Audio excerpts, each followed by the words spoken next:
Hello and welcome to week 1 of Design Fundamentals.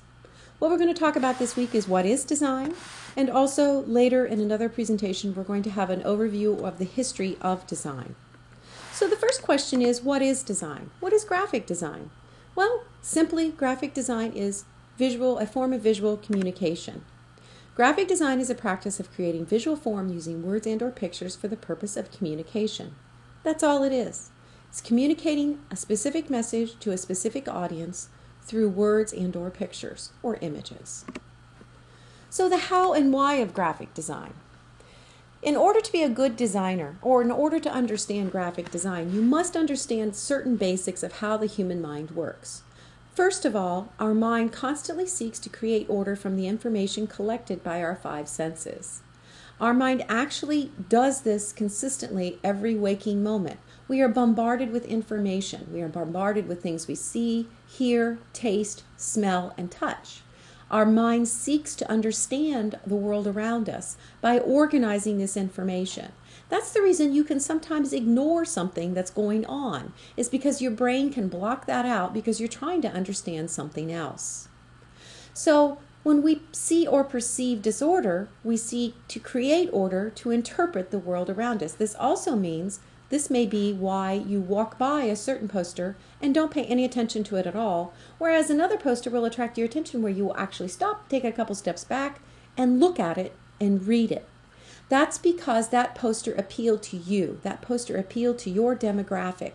You instantly understood some of the message that that poster was trying to send you.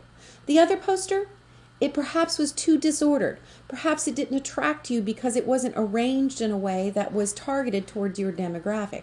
Or perhaps it was a poor design. It was too busy.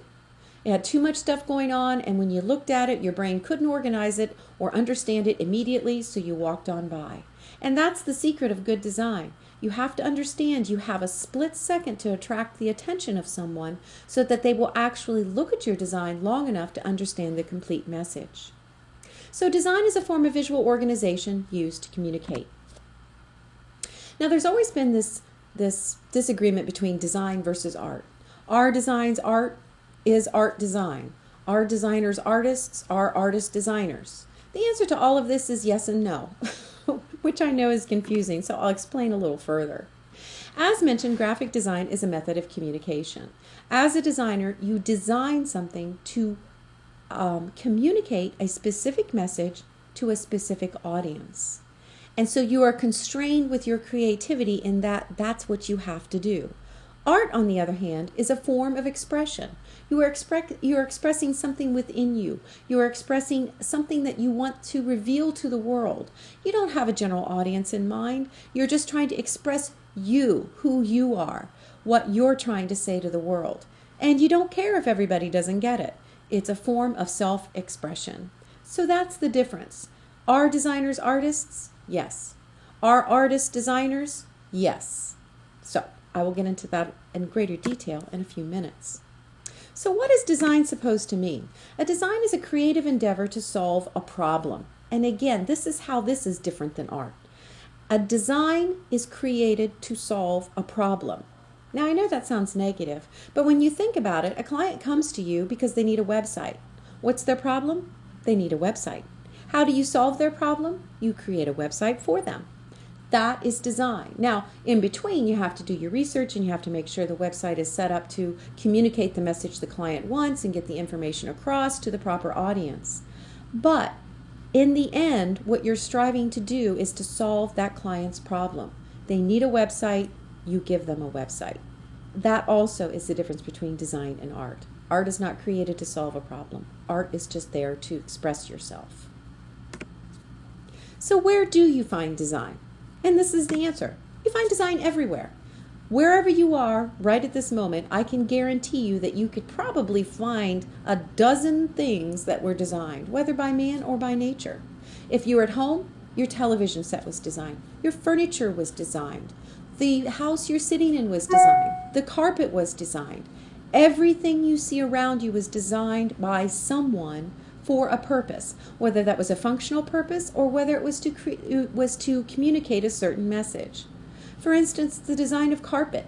You may have carpet in your home that says it's luxurious, or you may have carpet in your home that says it's all business, or you may have carpet in your home that's a certain color that says that you have some avant-garde part of your life, or maybe it's just supposed to be in the background so nobody notices it.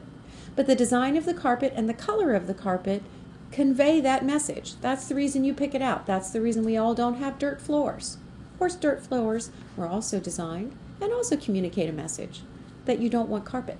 The parts or components that make up designs, whether created by man or nature, are line, shape, texture, value, which is the lightness or darkness of something, color, and volume. And yes, everything contains this. And when I say line, you got to remember that line isn't necessarily just a line you draw. There is a line to a tree, there is a line to a car, there is a line to a shoe, to the cut of a coat. And all of these components are arranged in a given space. So, do all designs have these components? Yes. And let me show you what I mean. If you look at this design here, you'll see that it has line. You can see the line here. You have a little, like a pinkish color curve right here. You see the line that forms the shape of the M. You see this line here that continues behind and out and behind the M. You see the line here. You see lines everywhere. Do you see shapes? Most certainly. You see a triangle here in the background. You see the shape of the M. You see another triangle here that's also pink and gray. You see a little arced shape here, and you see another arced shape there. Does it have texture? Well, this was a printed piece, and yes, it did. The paper had a glossy texture. With texture, there's a couple of different types of textures. You can have an implied texture, or you can have an actual texture with design. An implied texture would be like a photograph of fur. That would imply the texture of fur. An actual texture would be the texture of a piece of paper that something is printed on, whether it's shiny and glossy, or whether it's pebbly and bumpy, or perhaps have a linen look and feel to it. Value. Most of this image here or this design is light or high in value. The M is a high value yellow. Now this background here is a low value because it's a darker gray. Does it have color? Most certainly. And does it have volume? Well, look at this. Look how this looks like it's pouring out of the M. It gives this implied volume of something pouring out of the M. The M itself, the way it's shaped and the color itself gives it volume. So yes, it does have volume. And all of these shapes are arranged in a given space. Now mind you, this given space has a border, which as a side note means it has spatial context. It contains all of the components or elements of this design into a given space, which is a square. Now this design, does it have line? Yes, you have an arc here. This is an implied line. The actual letters or the word implies a curve. You also have a straight line implied by these words. You have the line around this box. You have an implied line around, well actually it's an actual line, but it's fuzzy, around the text here. It has shapes. You got a box here. You have the box formed by the text. You've got a curve again. Does it have volume? Yes, it looks like clouds. You can see that it's a photograph of clouds, which implies volume. Also, this imagination has volume. Does it have color? Yes. Does it have value? Yes, it's very high in value, with the exception of this. This is low in value. It's a very dark red. And it all is arranged in a given space. Now, along with the components of design, you also have to understand there are 4 kinds or types of design. Now, the confusing thing about this is that certain things or certain designs will actually be both functional and graphic, or both environmental and non-functional, or both graphic and non-functional, or graphic and functional. So you have these designs that will cross over the various types of design or styles. So first is functional or product design. Product design. Cars, it's a functional design. It's designed to move people from one place to another. Electronics, it's a functional design. It's designed to display pictures, such as a television or a monitor, or perhaps it is a stereo system that is designed to emit sound waves or recording of sounds. Clothing is functional. It covers our body. It covers our nakedness. Furniture is functional. It offers us a place to sit or recline or to put things on. And can you name some more? So think about this. What other functional designs do you have? You have designs such as a home. A home serves a function. A building, an office building, serves as a function. But it also crosses over into other things. You can think of plumbing. Plumbing is a functional design. It is designed to move water from one place to another. Now, can you have fancy plumbing? Oh, yes, you can. If you've ever priced faucets, you'll understand what I mean. Or you can have purely functional plumbing that just gets the job done. But again, that is designed as well. So in addition to being functional, it's also more than likely a type of graphic design. A graphic design is a functional design in itself. It's a visual design that communicates information for commercial purposes. Can you name some examples? Let me name some for you. Advertisements in magazines, billboards, websites. They communicate information for commercial purposes. Books communicate information for commercial purposes. Television advertisements, the trailers in movies. So you kind of get the idea. Environmental design is, again, functional as well. It's a type of building where people live and work. So your environmental design are things like buildings, parks, gardens, and landscaping. So that's environmental design. But you can see how environmental design is also a functional design. So you can see that crossover. Non-functional design is decorative or design that fulfills our emotional or aesthetic needs. Things like crafts, photography, paintings. Yes, art is designed. If you ever take an art class, you'll find after you take this design class that a lot of the rules of art apply to the rules of design. You create a design just as an artist creates a piece of art.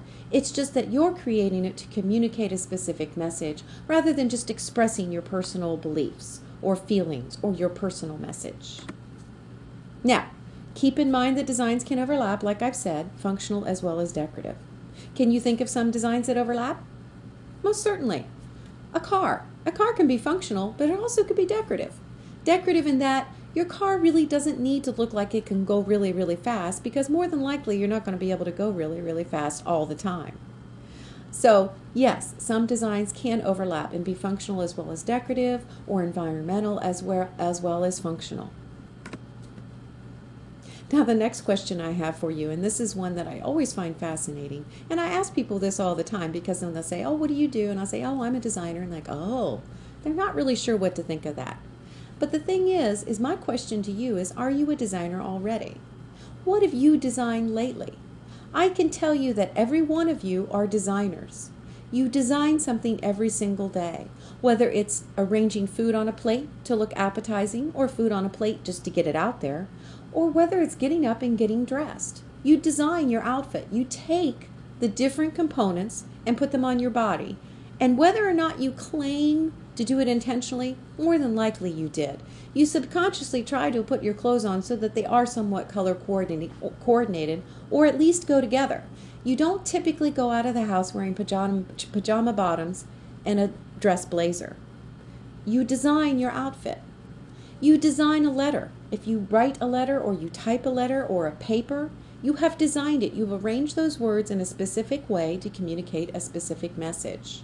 If you put together a MySpace page or a Facebook page, you've designed it. You're trying to communicate something to somebody. So yes, you are designers already. The purpose of this class, however, is to make you great designers. Next, we're going to be talking about the history of graphic design. Until then, have a great day, and I hope to see you soon. Thanks so much. Bye-bye.